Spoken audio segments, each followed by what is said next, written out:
Greetings, one and all, once again, and welcome back to my narrative series of The Lands of Ordia, Power of Heaven, which is book 1 out of my 5-book upcoming fantasy series. So, basically, I'll be reading through my first book here for you guys' enjoyment, or hopefully enjoyment.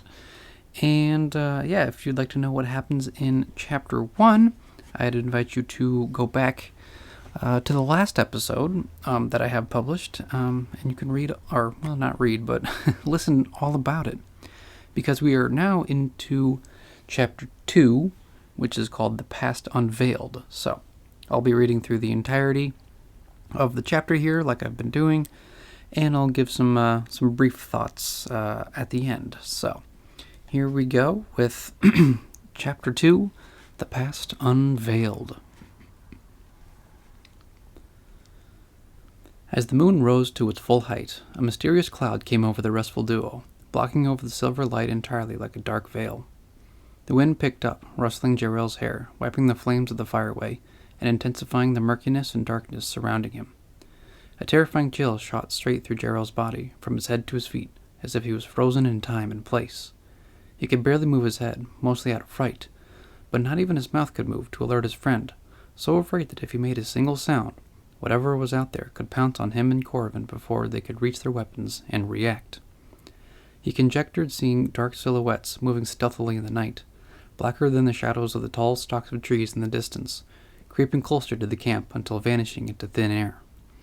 Shaking his head, Jaerel figured them to be hallucinations or figments of his imagination. He had already seen enough odd things from the cave. Surely these figures were the after effects of holding on to the gem. Another hour of silence passed as his eyes darted back and forth so much that they began to hurt, but to no success. He gave up hope in finding the strangers. He only wished that they would not find them first. A few hours later, when Jaerel's focus was drooping, a similar rustling sound snapped his daze, swinging his head up. Gazing into the darkness, he could make out the same figure as before, but this time there were 3. He noticed finer details, like a shredded cloak with tips barely hanging onto strings and floating eerily above the silver grass. He saw a tall hood, but could not see any face inside, and when he saw them move, they dashed about like they were shifting the air itself. Eerie trills and sinister shrieks, and the sound like chattering teeth could be heard, low, mumbled, in a slow pattern, followed by several sneers and hisses. An intense flow of adrenaline rushed through Jaerel, his eyes darting in every direction as his fingers grasped the hilt of his sword. His skin went cold, almost freezing, and he stood absolutely still in a frightened daze. Nudging Koraven softly with his foot, his friend grunted, but turned aside to fall right back asleep, until a shrill shrieking sound, like the mixture of a high-pitched scream and the scrapes of fingernails against wood, came suddenly upon them from all sides. Koraven shot up in fright while Jaerel stood his ground, drawing forth his sword. His eyes had finally adjusted to the darkness before them, seeing the 3 ominous figures advancing upon them, each grasping a pale blade amid their evil stature, something he had never seen before. But this was enough for Jaerel to see where they were, and taking Koraven by the wrist, he told him to run back to the woods, breaking the cursed gaze of the phantoms. "But what of our prized hunt?" Koraven asked, but Jaerel gave no answer. The elk was of no concern of his tonight, unless they could lose their unknown foes among the trees. To the half-breed's guess, the menacing trio traced after him and Koraven at full speed, the blades bouncing up and down in their black cloaks as they drifted inches above the decaying ground. No sound could be heard from them while Jaerel's heavy boots stomped through the muddy fields until, at last, Koraven rounded the first tree, panting for breath. Gnomes were definitely not good sprinters, or even runners for that matter, but with nights like these, even gnomes could surprise themselves with their short legs. Jaerel glanced behind him, noticing their pursuers were not far behind them, so if they climbed a tree, their pursuers would easily track which one. Panicking, he commanded Koraven to go further and find some hole or small cave while he warded off the vile creatures. Racing ahead, Koraven did as Jaerel said, while the half-breed stood his ground firmly, grasping the gem tightly in his left hand and wielding his sword with the other. An uncertain wave of strength flowed through him, and he felt a surge of energy go into the sword itself, puffing forth a thin blue layer of whatever magic it now concealed. "May this gem protect me," whispered Jaerel, hoping more than anything for the Olumnar to hear him in his time of need. "Fend off this evil, and banish them to the wind." Bowing his head as the ghostly figures flew violently towards him, an enormous gust of wind shot out from his sword, though Jaerel had never practiced or learned any weather-based spells. In fact, he had never known such spells existed. The knock made his foes fly several feet back, one even smacking hard against a nearby tree, or at least he thought it did, since Jaerel himself was thrust backwards. For a moment, he wondered if that phantom had simply vanished through the thick trunk and reappeared on the opposite side. But now was not the time to ponder such wild things. Whipping around, he kept his trail straight as he ducked underneath low branches, vaulting over thorny bushes, and sloshing through more mud until he heard Koraven's muffled voice from his right side, as if he were covered by the earth itself, saying, "Here! Here, my friend!" Darting to the side, he discovered Koraven clambered into what seemed like an empty fox's den. Quaint and cold, but enough to hide them for the time being. Taking 2 handfuls of fallen damp leaves, Jaerel covered himself and Koraven up to where they could barely see through the thin layers. Their legs were intertwined uncomfortably, and their shoulders pressed hard against one another. Koraven's heavy breathing had not stopped, and when Jarel's ears pricked up to the sound of slow footsteps, he had to cover the gnome's mouth since Koraven's hands were occupied with keeping him and Jaerel in place. A faint sniffing and the chattering of teeth could be heard through the air with every step the enemy took, but no signs of breathing followed or came after. The loud thud of clanking armor crashed suddenly before them, only a few feet away, but the figure had its back turned to them, bent and crouched over, as it tracked any traces of the duo. Its silver armor, fastened only to its back with a large spike on each shoulder, glistened in the moonlight like a lone star in the night sky, and the blade that Jaerel saw earlier had vanished into its cloak. Bending to its hands and knees to examine the ground for footsteps, it twisted its hood almost backward, sniffing once and slowly twice, until Jaerel and Koraven seemed to stare face to face with the most wicked thing they had ever seen. Even with the blackness inside, they felt as if they had looked death in its face, and a cold feeling came about both of them. Their hearts dropped while a sudden depression took them. A freezing sting like 1,000 tiny needles pricking their arms and legs made Koraven wince in pain, making a couple of leaves fall in front of him gently to the ground. He dared not look up again, for fear of a monster's jaw implanted on his skin filled his head with dread. Jaerel was not doing any better than his trembling friend. Not only did he have the same tingling of fear, but he had, more than anything, the desire to use the gem again.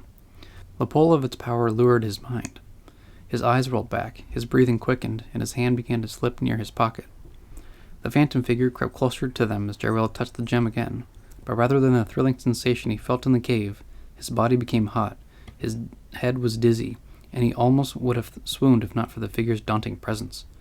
He thought that it had now seen the gem, and if it got any closer, he would certainly have to fight it. Before realizing it, Jaerel was forced out of the pile of leaves, bursting forth another gust of wind directly at his foe, while Koraven scrambled out, turning his tail to run out of the woods.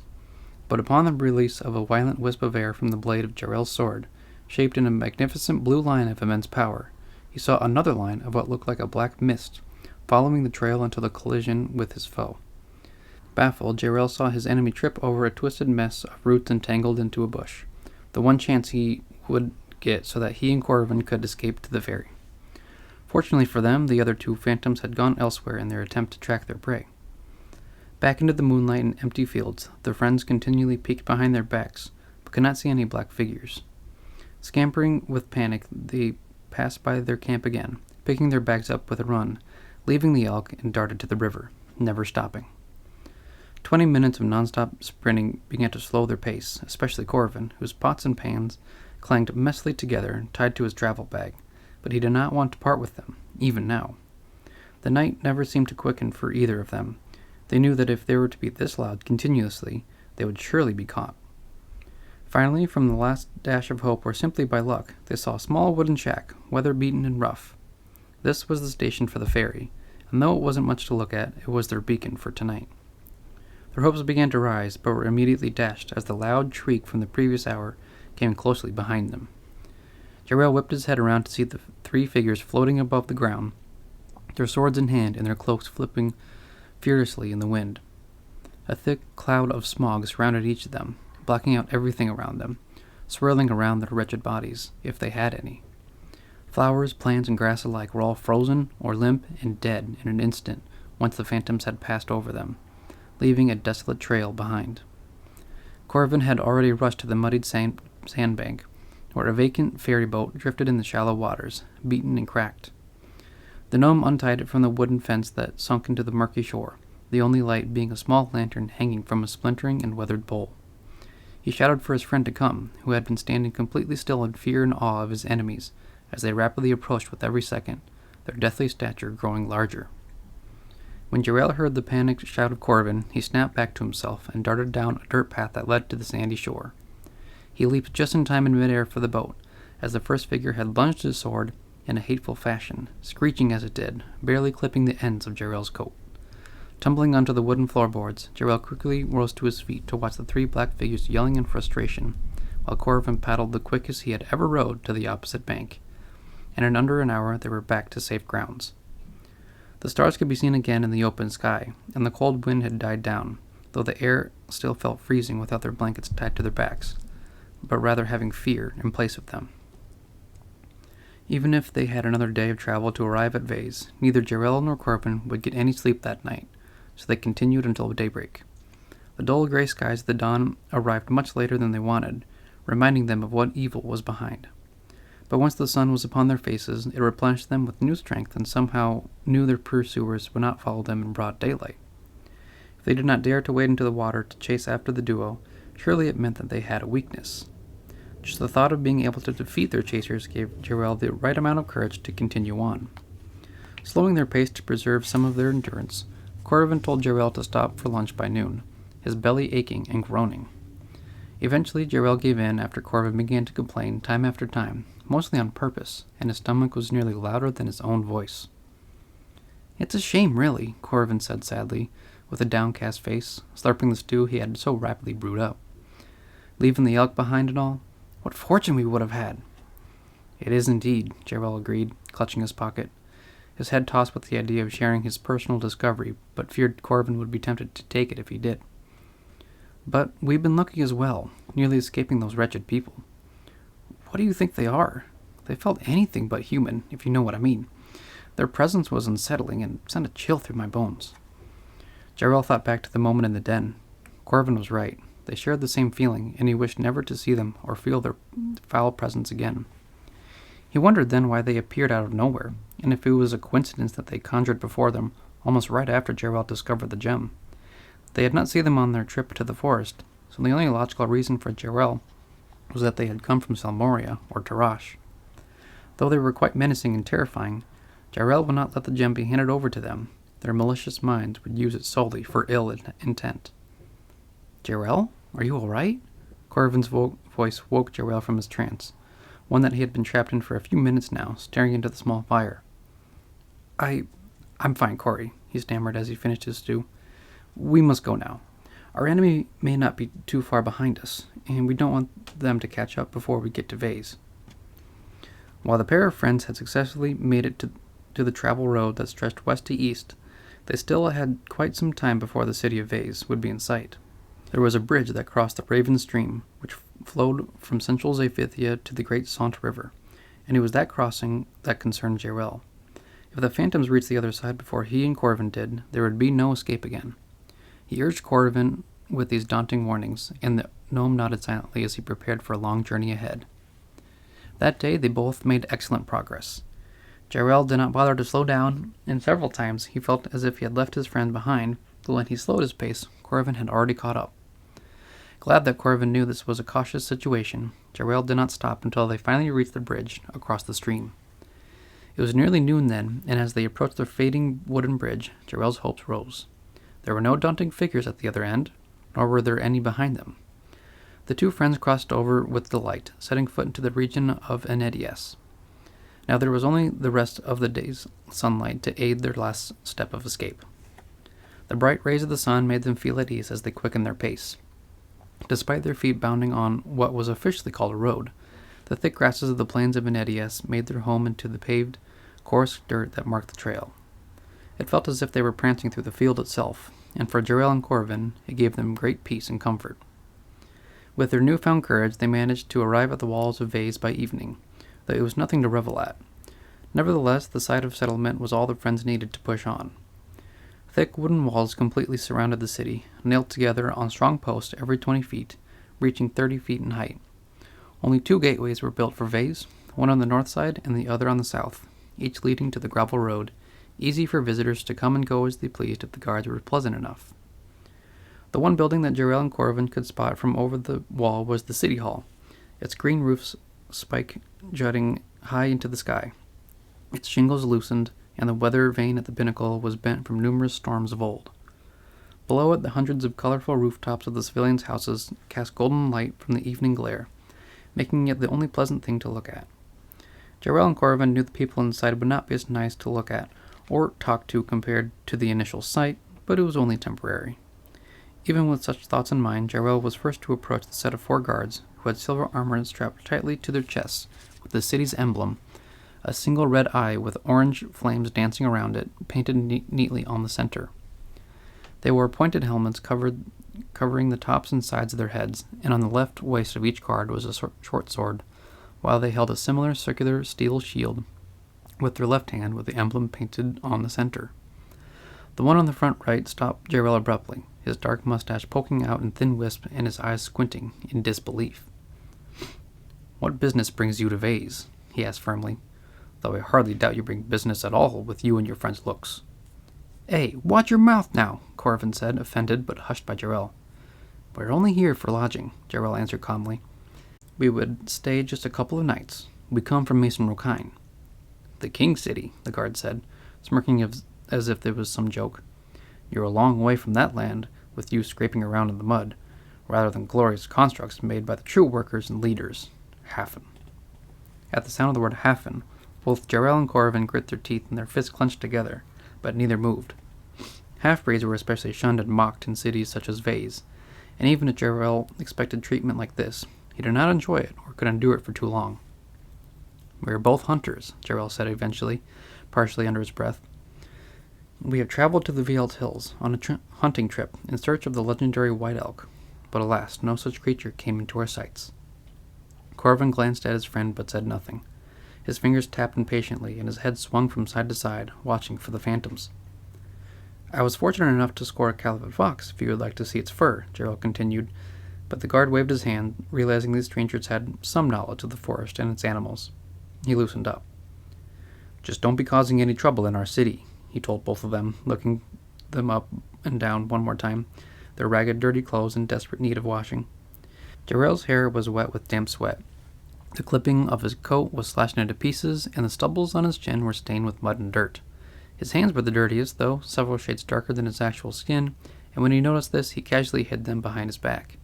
But when he glanced at his friend, who was equally as scruffy, if not worse, and even had specks of dirt hidden among his curly hair and smudges of smeared dust scattered about his cheeks, it nearly made Jaerel snicker for a moment.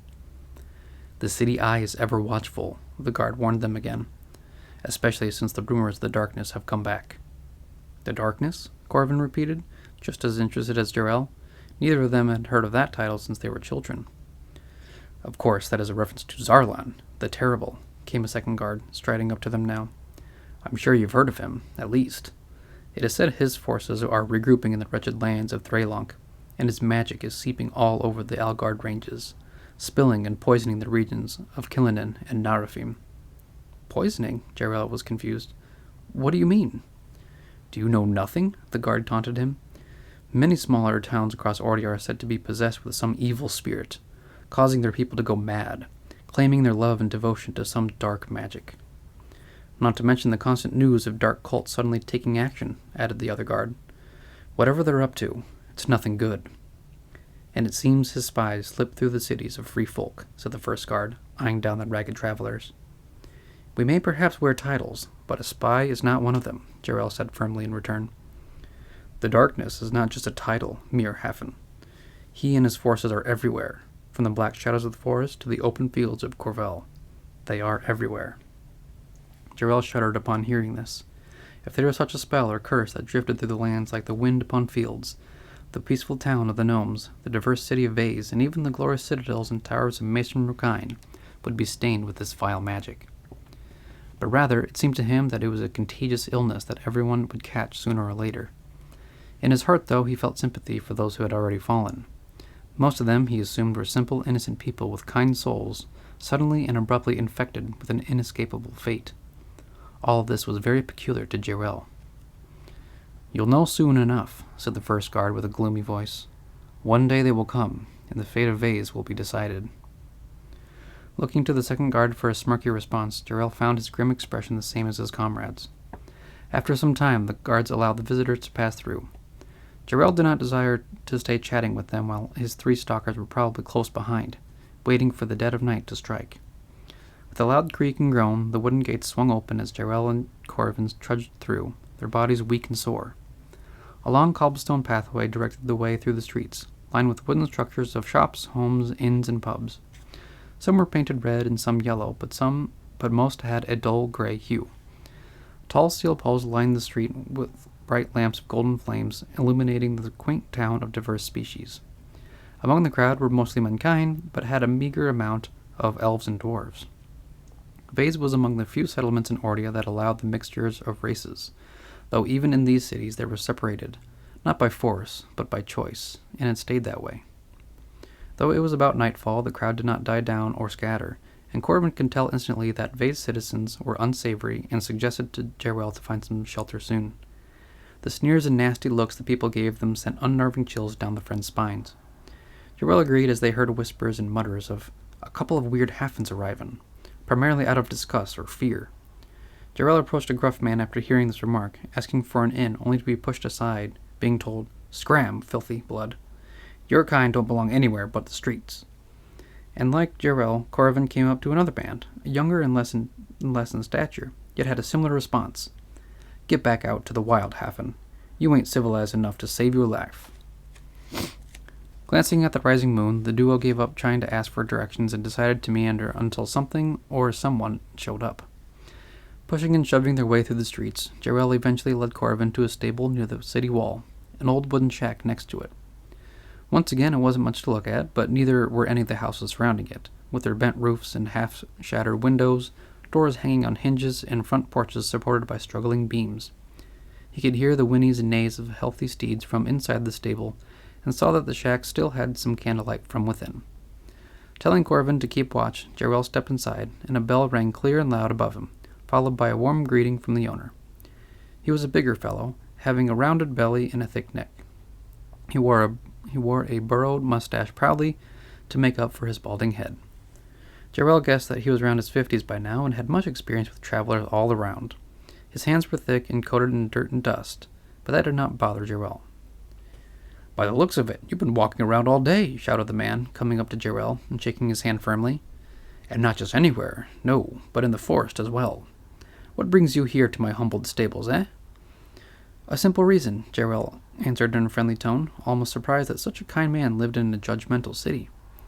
"I need something to get me to Mason Rokine. I have family there, and my father is ill." "Then why even leave the city, boy?" chuckled the man. "I've been on a hunting trip with my friend in the Vialt Hills," he said, pointing outside the door to see Koraven peeking inside almost every second. "Though our vision was great, to score the white elk, we had no such luck.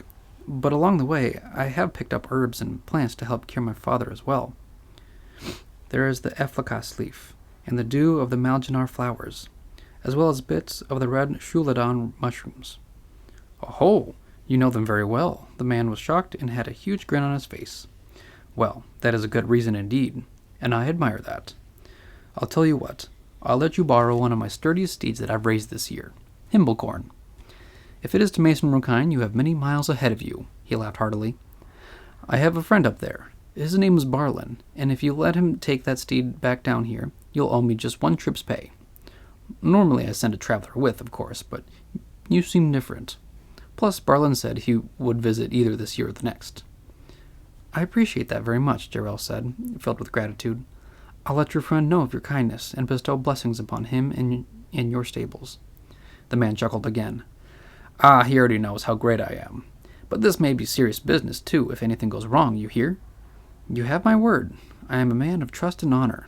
Stealing is not my work. A man you may call yourself, but you have the face of an elf. But the build of a man. Are you one of those rare half-breeds?" Jaerel solemnly gazed at the rough floorboards. "I am, yes." "Oh, no, don't think I am prejudiced," the man corrected himself immediately, causing Jaerel to look up at his friendly face. "In fact, I'll make you a good deal here. I was 30 gold for the trip, and once you reach the city, another payment of 15 silver to Barlin. Since I've been away for some time, I'll still need some coins for food and supplies. How's 20 gold and 20 silver? The owner sat quietly for a moment before laughing again. Aye, you are a high-spirited young fellow. Now that's a deal, eh? Jaerel shook the owner's hand once more. He felt like he had suddenly made a new friend, though he may never see him again. Even in the earth's dirty corners, some good folk kept the lesser evil at bay.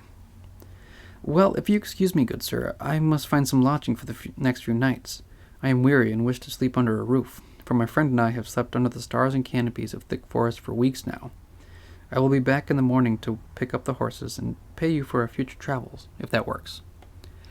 Actually, if you don't mind, and I don't do this much either, but you are welcome to stay at me and my wife's place, free of charge, that is. Let your friend tag along too. You just seem, well, different from other wanderers. Jaerel thought of this offer for a moment. He would not have to part with as much coin, meaning more supplies and food for the road ahead, especially for Koraven, who would stuff his pockets full to the brim. He wondered if he could fully trust the stable master through the night, for he was very friendly and welcoming, something that Jaerel did not see very much in cities like Vase, but rather in elven cities like Eltorium or Inti. He took his chances and agreed to stay that night, making the man joyous and anxious to hear of an outsider's tale. Before Jaerel could leave, the man stammered, just so we're not strangers no more, my name's Heligor. Pretty hefty name, huh? Jaerel laughed and told him his name in return. He hadn't felt so comforted in months, if not years, of revealing his name and his kind, and it was relieving.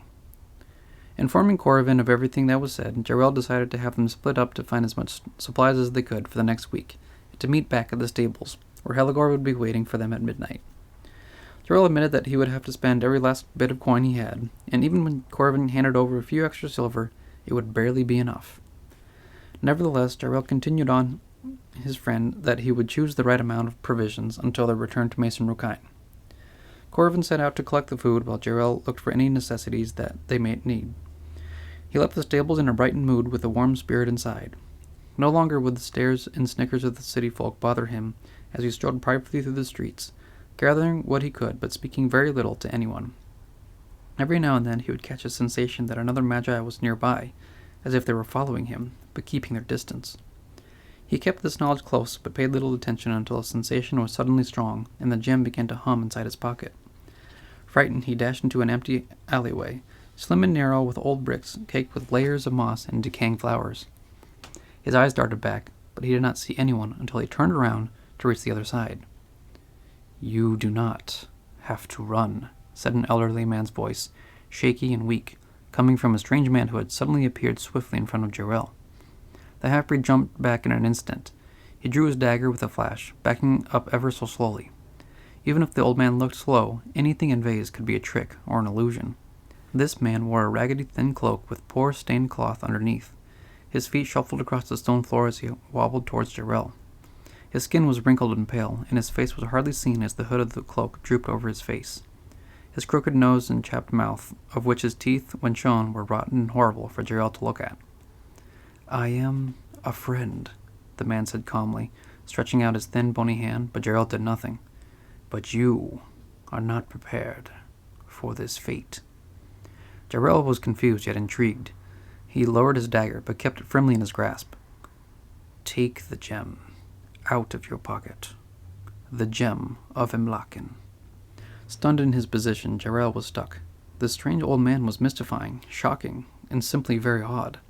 Perhaps he had made a lucky guess about what treasure Jaerel was hiding, or that he was some magician trying to find an extra coin. Jaerel couldn't be wasting any more time with him, but fate, as one might call it, seemed to be leading in a different direction. "The gem, please," the old man repeated himself, holding out his hand. "I carry nothing," Jaerel responded, raising his dagger again. "Begone now, and do not bother me again." The man pointed now to Jaerel's pocket, the exact one where the stone lay still. "Take out the gem. My last command," he said in a lower tone, much more demanding. Now the half-breed was frightened. This man, despite his appearance, was a strong or highly trained magi, and Jaerel knew this was a trick all along. A thief who used his magical senses to see through people. Jaerel clutched the gem, hidden within and having a warm embrace. But as the strange man stepped forward with every inch, Jaerel felt like he was not one of the enemies he would expect, although he caught him quite by surprise. He did not attack Jaerel, even as he let his guard down, sheathing his dagger. The air around him shifted like the man was made from time, and the aroma he cast represented it. "How do you know what I have?" Jaerel asked timidly, backing away on his toes. "It is a long story to explain that," the man said, his voice faltering. "What is your importance to it?" "No, not mine, but yours." Jaerel was speechless, mostly out of confusion and halfway out of fear. He began to think that if he had never touched or even seen this gem, perhaps the story would be different, and there would be no dark figures skulking around him. "I sensed your presence before, in the streets," the half-breed said, trying to sway the conversation. "Why did you follow me?" "Come with me. I will tell you of the gems of Imlaken." "Imlaken?" Jaerel asked, having no knowledge of such a word.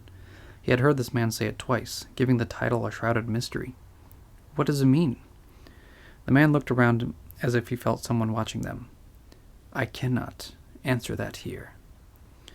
At that moment, Jaerel felt his surroundings cave in, the cracked bricks drawing nearer to him, the air itself becoming a gray mist, and the only thing in focus was the man, glittered in a gold fume upon the sleeves and the hood of the rough cloak. Jaerel saw the man's skin turn to a smooth, vibrant color for a few seconds, but it soon faded to a dull gray when he snapped back to his senses. "Meet me tomorrow, at the White Horse Inn," the man said, brushing aside Jaerel and hobbling off into the street. At first, Jaerel stood there, silent and frozen in place, before he jerked around to find the man again, only to be lost in the crowd. This day could not have been more unordinary as Jaerel could have guessed, yet it kept him on edge. He had not felt this kind of adrenaline before. He searched back to his memories of the cave, the waves, the cliffs, and the murky clouds, all to turn into a mysterious ghost-like man.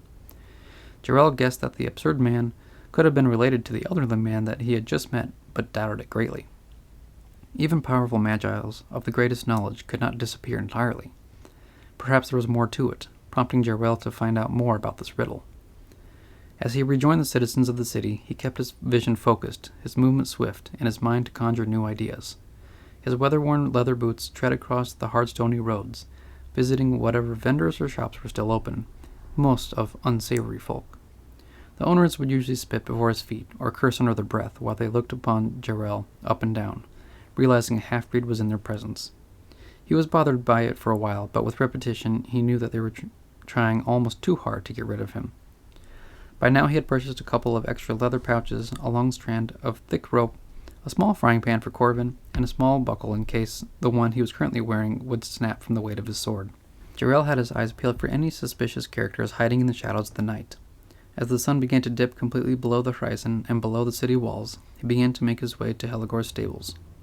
With hundreds of questions swimming through his head, he had unknowingly walked through the vacant alleys of Vase, and in the next half hour a dark sensation flowed through him, one of evil and blackness. Dread filled his thoughts with unpleasant nightmares as he swung his head from side to side. A thick fog swirled at the base of the houses nearby, and this time he made no mistake as he drew out his sword rather than his dagger. Fortunately, no guard or citizen was around to witness a stranger revealing their weapon in the dead of night, but on the other hand, Jaerel was alone. Out of the corner of a tall brick building, completely out of Jaerel's sight, a vile silhouette of a figure appeared. Its robe was black and menacing, and around it formed a black mist filled with gray and molten red fumes. Its hood was drooping down, concealing its identity, and as Jaerel focused, he could see nothing but emptiness where a face should have been. A low rumbling sound could be heard before the similar chime of grinding and chattering teeth followed through, reminding Jaerel of this queer foe that he had to face just the other day. His heart dropped to his stomach, his skin went cold, and all the hope that he had within himself disappeared instantly. Fear crept in as the shadow grew taller and broader in stature, the mist gliding across the stones like rushing water upon a rock. Jaerel's hands shook and trembled without his knowledge, and his sword came clattering down, disappearing into the fog. The gem gave him immense pain, pricking at his skin as it did before in the fox's den. Indeed, this was the same phantom he had met in the forest.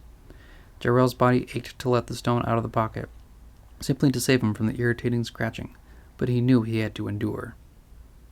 "Hand it over, half-breed," said a raspy, distorted voice, and Jaerel couldn't tell if it was in his head or echoed through the streets. "Give it to us, and you shall not die." Jaerel remained quiet out of fearful awe and terror. Not a single word could be uttered or forced out of him. He thought of using the gem again as he did not want to part with it for any reason. It was his to keep, or give away to whomever he chose.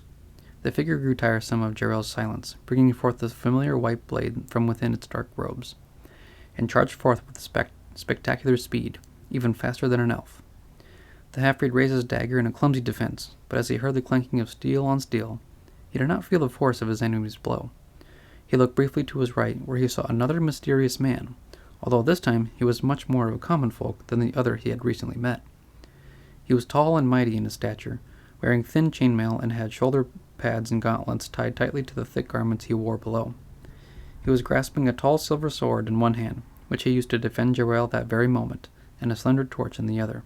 An elven engraved dagger, its blade glinting in the moonlight, was tied to his side, and a quiver of arrows and a short bow was strapped to his back.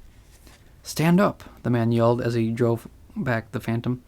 "Get up! Now! Go now!" Startled, Jaerel leaped to his feet and aided the man when he found his sword on the ground. With several short attacks and lunges, Jaerel felt that with such a strong ally, such a ferocious evil could be possibly held at bay, at least for a short time. A ferocious surge made by the man followed through, demonstrating his skill with the blade as he drove the phantom back to where it came from. It was with such a magnificent show that Jaerel simply stood back, not wanting to get in the way of this highly trained man.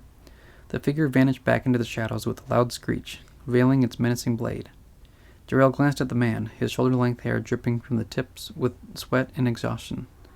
His eyes pierced Jaerel's with a strange comfort, as if he had suddenly felt completely protected. "Who are you?" Jaerel asked, trying to catch his breath. He kept his sword near to him, but as the man sheathed his own, the grasp upon the hilt lightened, and the gem cooled down until he felt nothing more. "We must not speak of our names here," he answered with concern. "You have met someone I know, disguised as an elderly man. That much you must only know. I will guide you back to where you came from." Jaerel hesitated for a moment, but allowed the man to follow closely behind. From his heavy trotting of footsteps to the rhythmic steadiness of his breath, Jaerel could feel this man had faced similar enemies and knew how to defend himself, and in a way he felt helpless, as if he needed some escort everywhere he went. Suddenly, lost in thought, he was stopped, and at once he was left alone until he gazed in front of him, noticing a warm entrance. Helagor's stables were lit with the same candles as before. The rough dirt before the stables and the broken-down shed were littered with loose hay, and once Jaerel had approached the sight, a friendly voice echoed from the silence.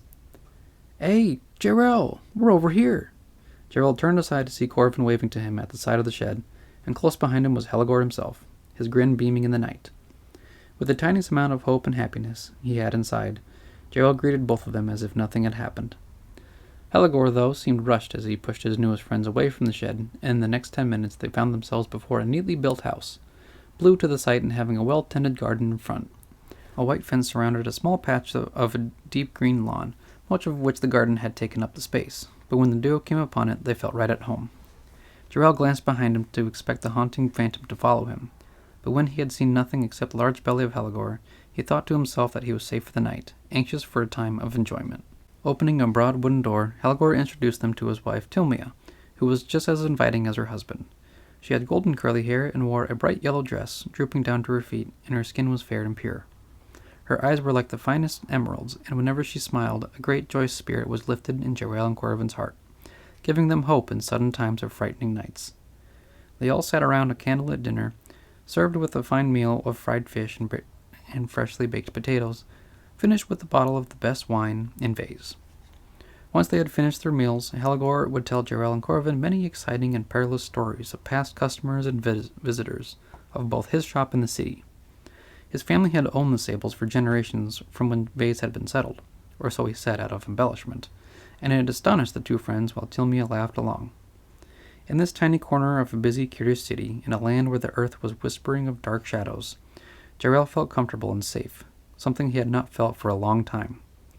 Koraven's eyes were wide in wonder as Helagor continued with the stories, motioning his arms and hands several times to describe the countless people he had met, some of whom he gave impressions of. Some were calm stories and others were wild. Tilmia would add something in every now and then, if she could find space between Helagor's endless stream of talking. "It's your turn now, laddie," Helagor said, patting Jaerel on the back. "I'm sure you've had some interesting tales of your own." "I've told my stories already," the gnome admitted to his friend. "You took too long, so I had to think of something to say." Jaerel hesitated. He almost mentioned the gem right then and there, like it was a normal conversation, and he realized this was to be a most secret topic. Yet the gem seemed to hum again like it wanted to be known or shown to everyone in the room, not hidden away like a dusty, dirty coat pocket of a hunter.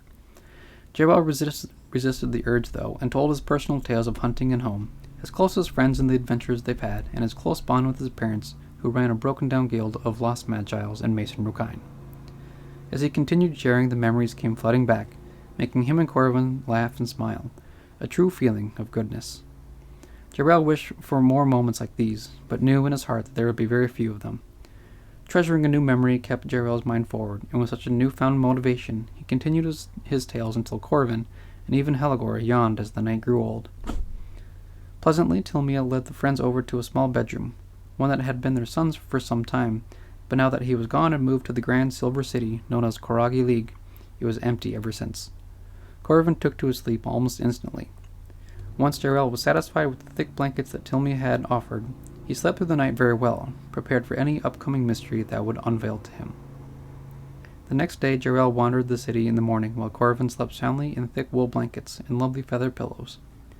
Constant glares from Vay's people had made him quite self-conscious, being alone this time, and he had just one stop at a fruit vendor who quickly handed over a handful of apples as if Jaerel had some sort of disease, waving him away. In the next hour he counted around 10 rude people who spat before his feet and cursed at him, but rather he made it into his own game, chuckling every time, and by the time it was nearly noon, Jaerel suddenly found himself before the White Horse Inn. Cautiously he made his way inside, wondering if the elderly man or the brave warrior would show himself the moment he stepped in. But as he did, no one was there to greet him, save the innkeeper himself. He was a rather gruff man with a stubbled beard and a stern face, his brows furrowed and his arms were crossed.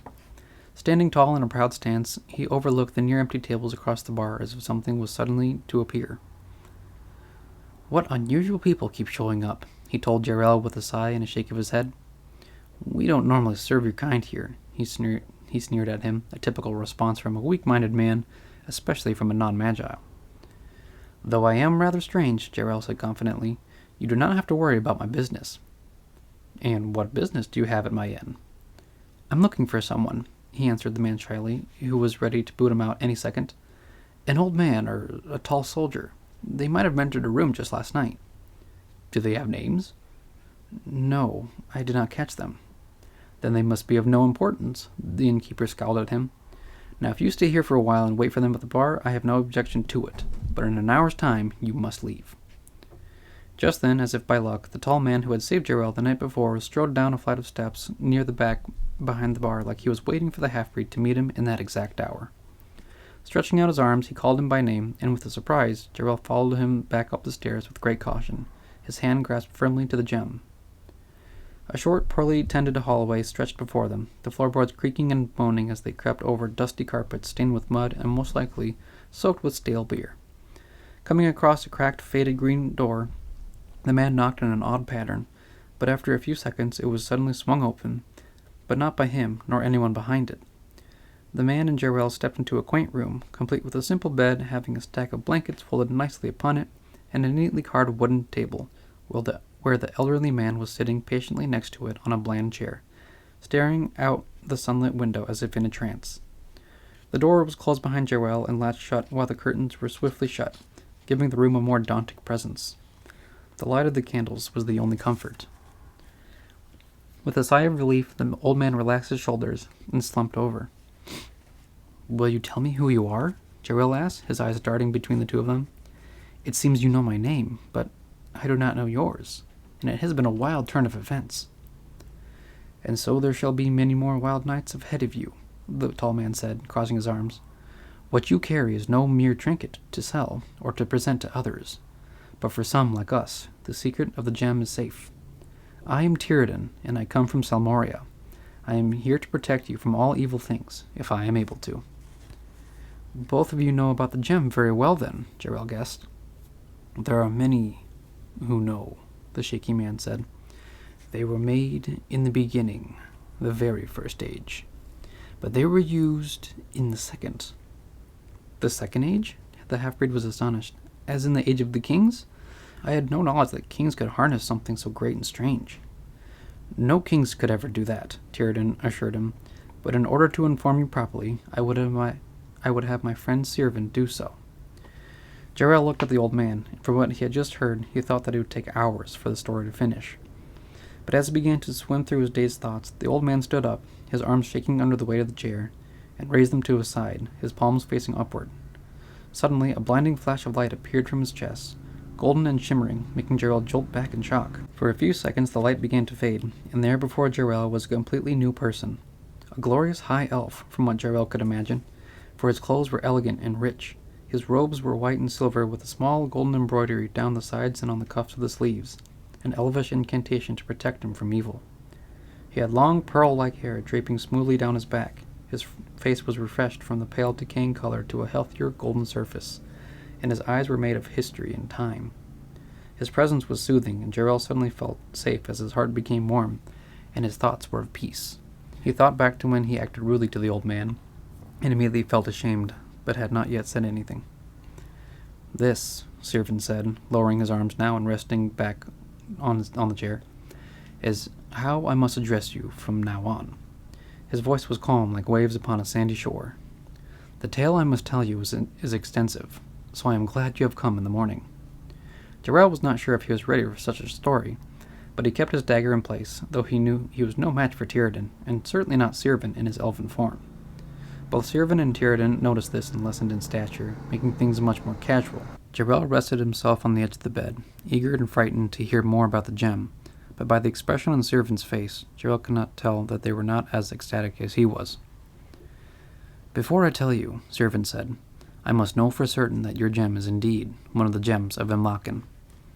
Almost unconsciously, Jaerel relieved the gem from its hiding place, and when he touched the stone's surface again, the surge of energy flowed through, giving him quite a surprise. He forgot that it had odd attributes to it. His eyes darted from each of the strangers cautiously, but when both had no ill intention in their gazes, Jaerel sighed deeply before standing up and shuffling nearer to Siervan. In a calm fashion, Jaerel set the gem softly upon the table in front of him, though he never kept his eyes off it. The Elf Lord looked briefly at it for a few seconds, following the movements of the murky cloud inside.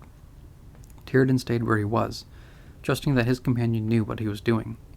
The tiniest flames from the candle set upon the table flickered from side to side as if some spirit floated by, and it gave Jaerel a very daunting feeling as Siervan turned to face him with a solemn face. "The tale I now tell you," Siervan finally said, "begins from the First Age, from a time where the Olumnar and the Tanalan strode together through the paths of nature itself. Now you may have heard of the Olumnar and of Olivendal, but I will tell you of their origin, or the most that I can recall. Of Alu's beginnings, for many Elvish men know Olivendal simply as Alu. We do not know, nor will we ever know. But he is the creator and giver of life, the one who formed this earth, to be, but only with the help of the Olumnar.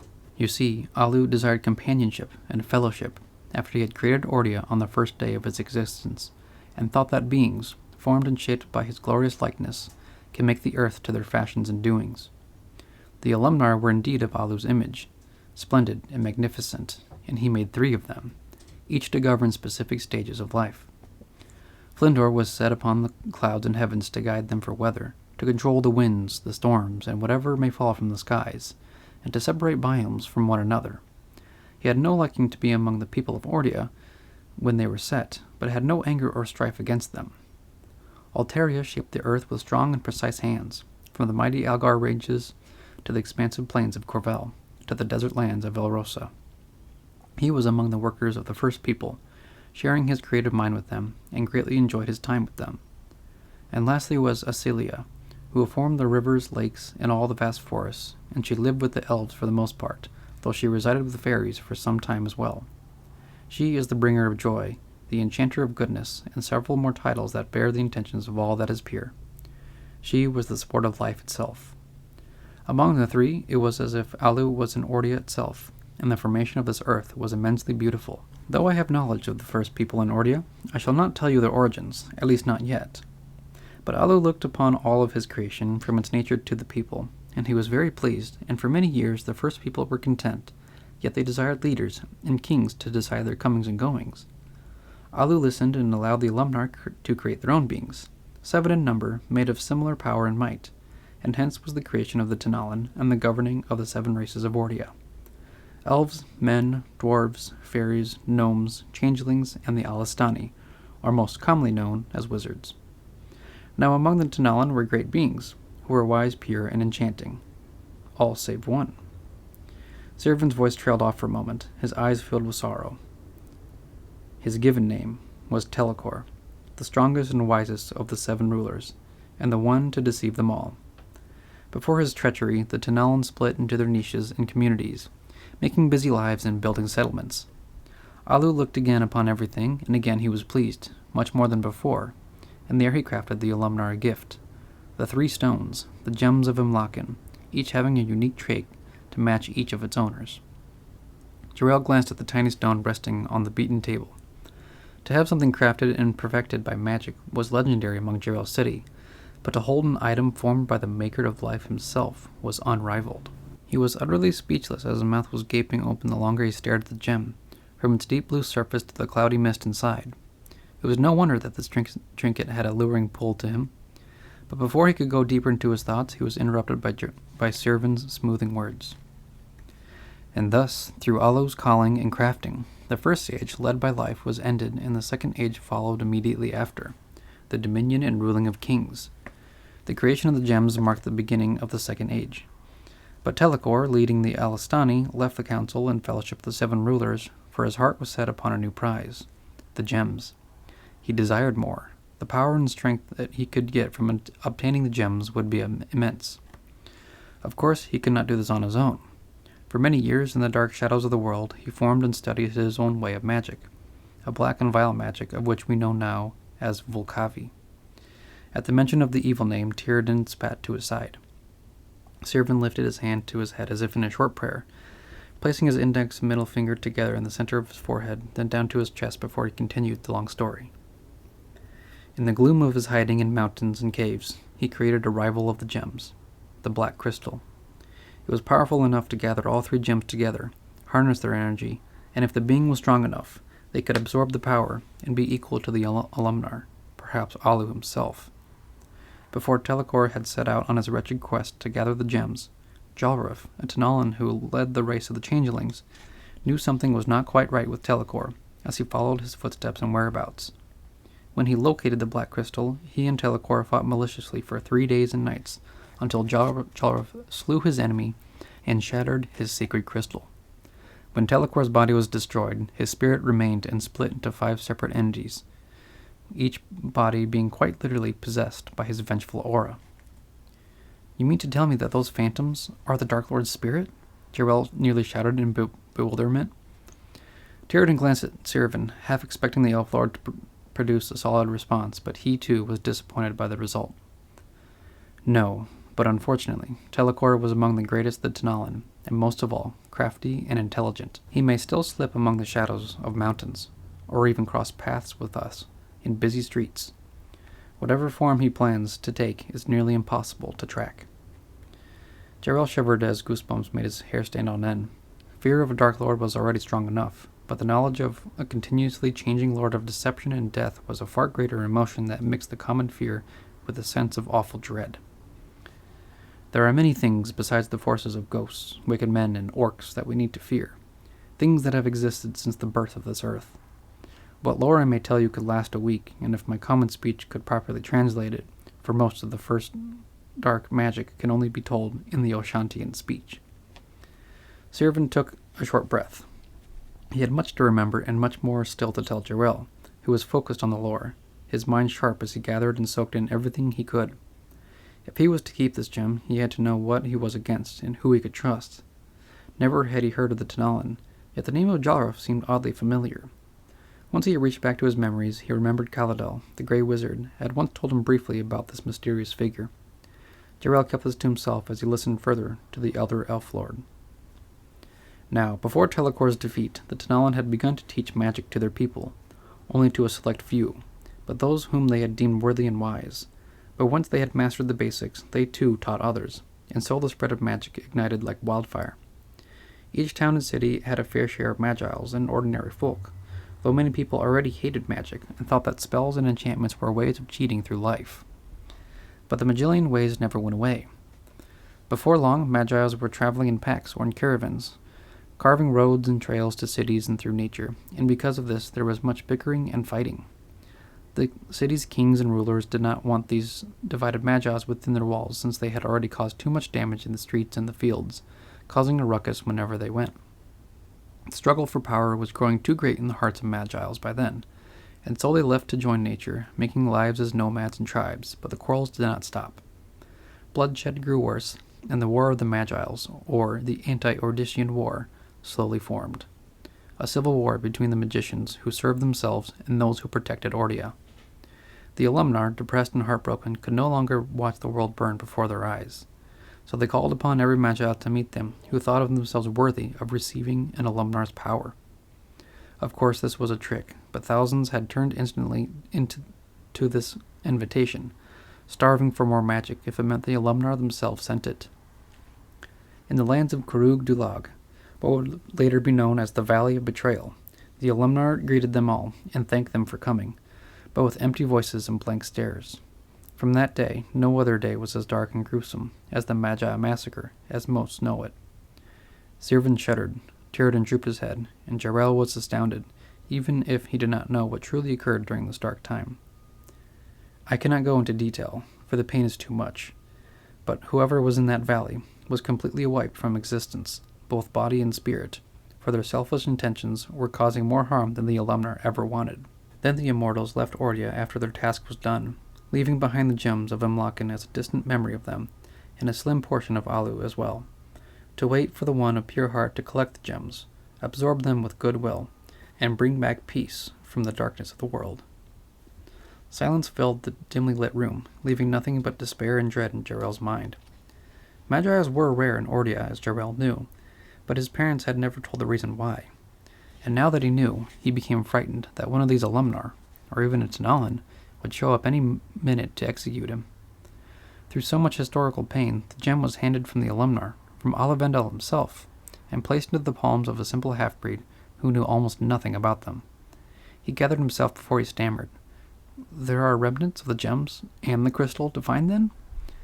"We would never search for the crystal." Tiradon's voice was almost strange again to Jaerel after Siervan's extensive story. "The power within it would drive anyone mad, as their mind slips into a befuddled haze until they are servants of the Dark Lord." "But Zarlan is not Telekor," Jaerel was confused. "No, and I am glad that he is not," Siervan said, reassuring him. "Zarlan was corrupted by the spirit of Telekor when he had supposedly found a remnant of the crystal, thinking he was one of the gems. He once was a decent man, and he had gone by another name, one that I have forgotten by now. Zarlan was known in the Second Age as the Dark Lord, yes, but the one true Lord of all evil is Ulgol, the original sin and the ultimate curse upon Ordia. His name of Telekor is now abandoned and made into a curse." Jaerel shuddered. He wondered if any deity besides Olivendel was on his side, and he did not know if he could trust the Tanalan or the Olumnar. Zarlan was rumored to have returned, while others deemed it blasphemy and said a new enemy was approaching, a sinister villain from the east. No one could choose who to trust. Even the kings and rulers of the earth did not sway to one side or the other. But as Siervan spoke, Jaerel could feel the pain in his throat and the agony this elf lord had already endured, and he wished he had not found the gem, or that he would have tossed it back into the pool. Time, though, would not reverse itself, so Jaerel would have to prepare for the worst. He stared at the gem resting on the table, its blue surface seemingly shimmering in the dim room, and he was absolutely in awe again. His many questions and secrets about the gem were answered, but a few still remained. "Therefore," Siervan warned him, "from what I have told you, your paths must be precise and careful down to the last footstep. We do not know if any of Zarlan's forces have located either the remnants or the crystal itself. It is altogether very dangerous." And so Jaerel had to piece everything over again. The mission, so to speak, is to find the other two gems, where no one knows where they are. "Many have found one, or even two of the gems," Siervan said, "but since they were not of the pure heart, as the promise of the Olumnar is told, their souls were eventually torn, and the person who they once were was gone and lost. Their bodies returned to the earth, and the gem was placed elsewhere by the deep magic." "But what's all this have to do with me? I am a lesser being among quiet people. I have little knowledge of Ordia's history, and my magic is limited." "You were chosen by them," Siervan answered confidently. Chosen by the Olumnar because of your heart. You know this, for the lure of the gem has already taken hold. Jaerel felt silent for some time. The weight of the Elf Lord's words was too heavy to comprehend. First, the gems were made by Alu himself, but if they were used incorrectly, both body and soul would vanish just as quickly as when Jaerel discovered it. His eyes were wide in horror, while his mind raced to terrible fates, some of which might have occurred before. Not only that, but the lure of the gem was indeed implanted in Jaerel's mind, never wanting to part with the stone. Siervan and Tiradon left Jaerel to his thoughts until he finally broke the silence. And what are the remnants, then? Are we to simply toss it aside from our memories? We should try to destroy it. Those who hold the crystal are said to wilt and perish in terrible ways, Tiradon said with gloom, or to live their lives in an everlasting nightmare. It is the greatest temptation in all of Ordia, Siervan added. It may sound vile from the outside, but once someone is to touch it, perhaps even in the presence of it, a certain wave of lure and gripping surrounds them, takes them deep into their minds, and leads them astray. It could still be destroyed, but with an immensely strong magic, if the caster has not yet already succumbed to its aura. Jaerel glanced at the gem again, and just as Siervan had explained it, despite the explanation being the crystal in his words, he felt the pull of desire to the stone. It was the exact same feeling he had in the cave, and he knew if Siervan had studied both the gems and remnants aspects, there was a strong guarantee this pattern would continue. But it has been long lost, Tiradon concluded. It has disappeared for almost 300 years, last seen, from what I've heard, in the hands of a twisted goblin. A remnant stolen by a goblin? Jaerel was shocked, wondering how much more he could take in a single day. We shall discuss more when the time is right, Siervan said. For now you must make your way to Mason Rakine in the quickest way possible. I fear the Vol'dun are not far behind. From the looks of it, they've been hunting you since your discovery. At last, Jaerel could name his mysterious enemy, though he'd rather have more friendly people to name than foes. What are they? Asked Jaerel, intimidated and frightened. And are they in search of the gems or remnants as well? Siervan and Tiradon glanced at each other, trying to piece everything together along with Jaerel so that the half-breed knew what he might be against. But with so much darkness and the thousands of miles across Ordia that had not been touched for hundreds of years, neither Siervan nor Tiradon could guess what else might be out there in search of the gems, and now in search for Jaerel. They were once servants of Telekor, Siervan finally said after a long pause. When the Tanalan were created, the Olumnar shared their power through the gems so that the Tanalan had a closer bond with them. But Telekor, being of different mind, took more than what he should have. With the power inside, he led many people down the wrong path, hundreds of Magiles and non-Magiles alike, and among them was the Vol'dun, 7 princes of noble houses who were a close band of mighty Alistani. Each of them was corrupted by the will of Telekor, and when he had already twisted their minds, he used them in a horrible ritual, binding them to the black crystal, to never rest until they are all found, or until the darkness rules over Ordia. Another long silence filled the air. Jaerel glanced toward the window, noticing that it was already sunset, and he wondered what Koraven had been doing all day. Helgor would have looked after him, at least for that day, but Jaerel would need to come back for him. Tiradon whipped out a small pipe, lighting it with one of the candles, and once he had begun a proper smoke, he informed the half-breed that he should go, as if he was reading Jaerel's mind. Siervan said nothing but slowly morphed back into the old man from before, and when he had opened the curtains, Jaerel decided to take his leave. He had lingered there for far too long, but something in Siervan's voice kept him there. Somewhat in a trance, like a swooning song had drifted him elsewhere, to escape the oncoming darkness.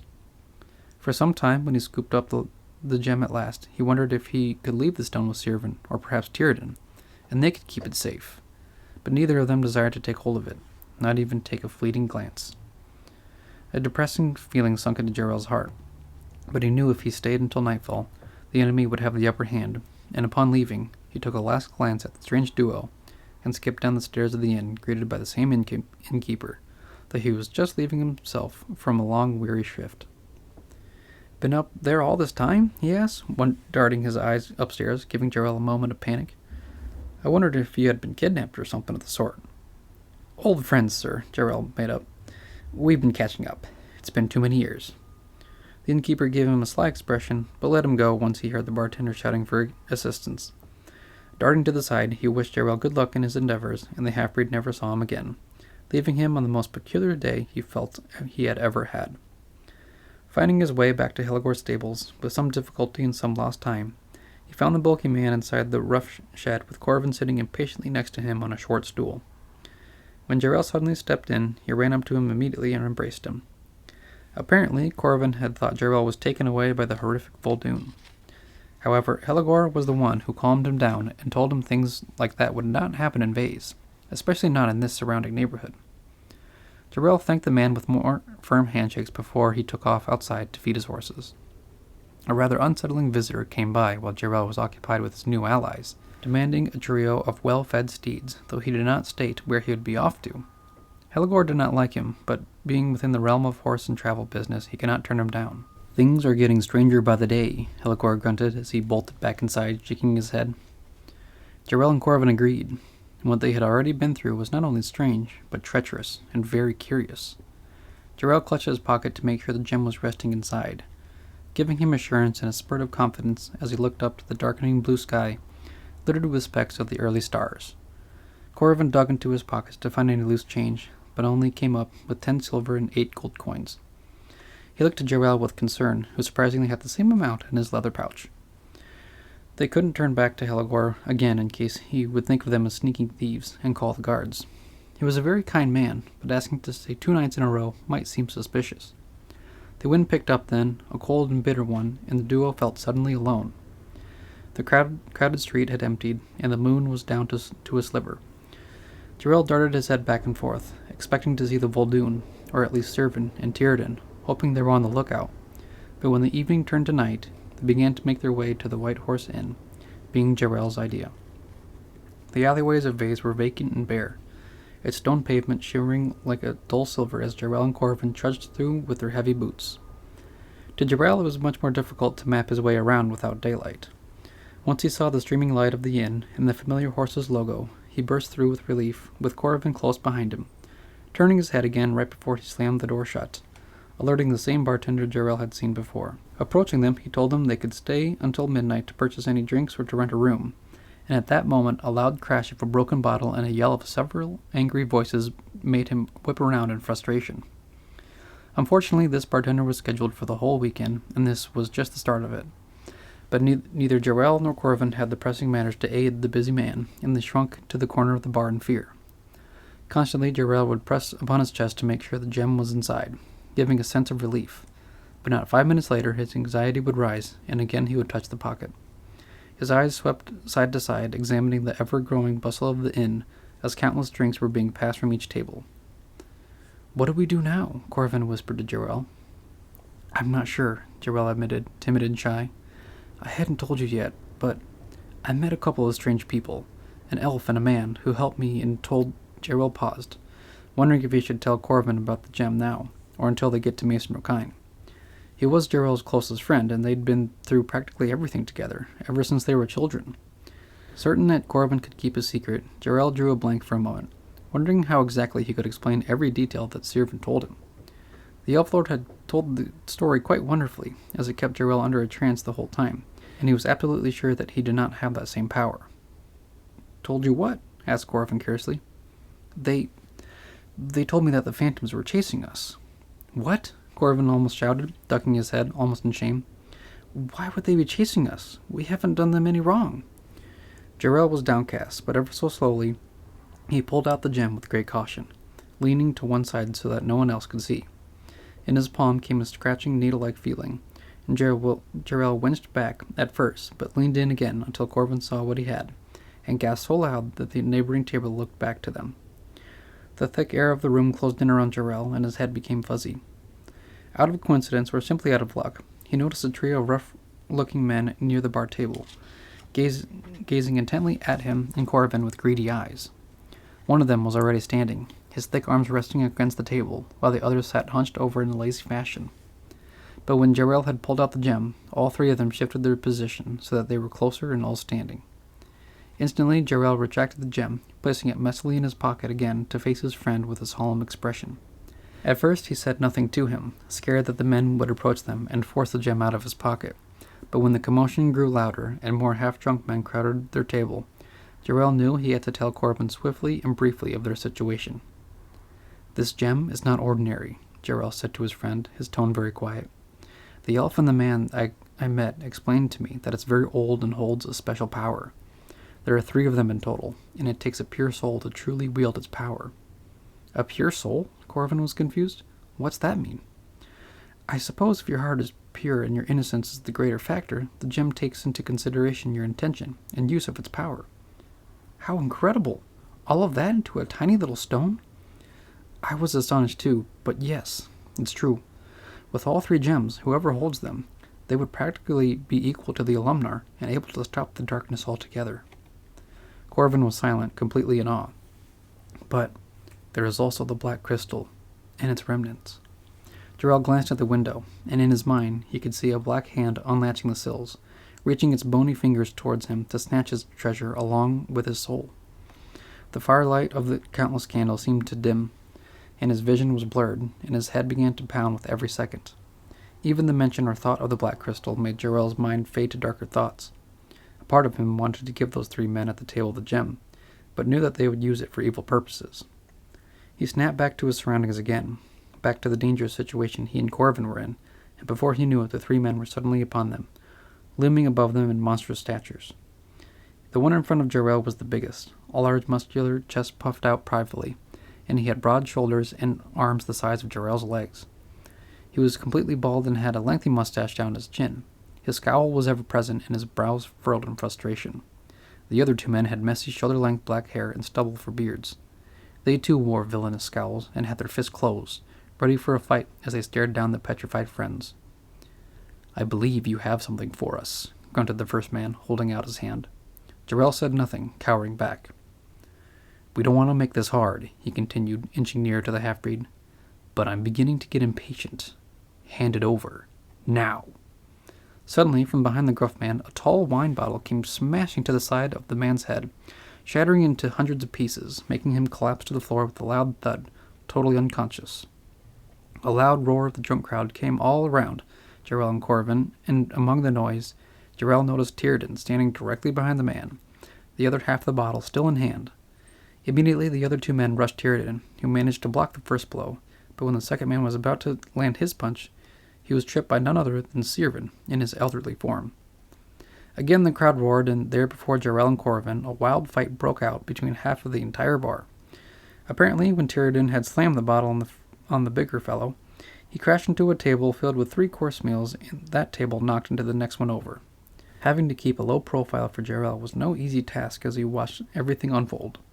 The bartender was in complete shock, and instead of trying to break up the fight, he simply hid behind the bar table and waited for the glass bottles and delicate dishes to stop crashing and cracking, which did not end for another half an hour. With a forced yank, Jaerel was pulled by Tiradon through the busyness of the countless clatters and precarious punches, until they were back up the stairs and into the same room where he had previously met the strange duo. Siervan had guided Koraven into the same direction with unusual speed, especially for an older man. Slamming the door shut and locking it securely, they all took a deep breath, waiting patiently for either the bartender, the waiters, or the innkeeper himself to knock on the door, to swiftly kick them out. But after an hour, they noticed the downstairs commotion had finally died down, and all was back to normal. Siervan had not transformed into his elven form, but he preferred to keep it that way until they were in complete coverage. As mentioned before, Tiradon told Jaerel, there will be many more wild nights ahead of you, if you are not careful. I'm trying to be, Jaerel said, but knew he was at fault. Never take the gem out like that again, warned Tiradon. Zarlan's spies are not just orcs and goblins. Hundreds of his twisted folk are constantly after the gems, even the remnants. Please be aware of this. Jaerel looked at Siervan, who only nodded in agreement. I understand, Jaerel mumbled, his face downcast. From now on, I will not use the gem or show it to anyone, I swear. Do not promise something you cannot keep, Siervan said in his weak voice. Do not become like the enemy. Jaerel shivered, and Koraven patted his shoulder for a little comfort. The enemy was everywhere in all shapes and sizes, from the nasty orcs to ordinary folk. There were no bounds for the darkness, or so it seemed to Jaerel, and it seemed very daunting to even think about it. It felt so above him that he thought this journey he would be set on was absolutely impossible. He couldn't defend himself against 3 men in a random inn bar. He couldn't possibly protect himself against hordes of orcs and goblins. His mind slipped away to dark thoughts. The hope and light he once had faded. and he knew he could not continue on his own. Alright, so that is the end here of Chapter 2. So yes, it was definitely a long one. As it is called The Past Unveiled, it is definitely a longer one, as it basically briefly skims through a portion of the history of the gems and the whole purpose of the 3 Stones of Imlaken, which is basically like the Gems of Power. So yeah, there are actually a few things for this too. Well, first of all, if there was any background noises, definitely apologize because it's been a noisy day. Secondly, the history of Ordia is definitely a mixed and chaotic one, and later on in the series, basically more and more kind of get revealed to you as the reader or listener, I should say. And yeah, because of this, like, the history is so expansive that I try to like drop like big key moments, I suppose, throughout the books. Enough that it won't cover an entire book by itself, which is way later in the future, but this history of Ordia has been many, many years in the making. So yeah, it's insane. So I hope that you guys enjoyed a little history lesson of this chapter. And many more fights and battles and tense moments are up ahead in the book. So if it seems a little slow, don't worry, because in the next few chapters, it'll pick up right up again with the action. So, yeah. But hopefully you guys enjoyed my reading of my own book again. So we're on to Chapter 2. I'm really excited to be reading my own book. It's very fun, actually. So yeah, once again, hope you guys enjoyed it, and I'll see you guys in the next episode. Farewell.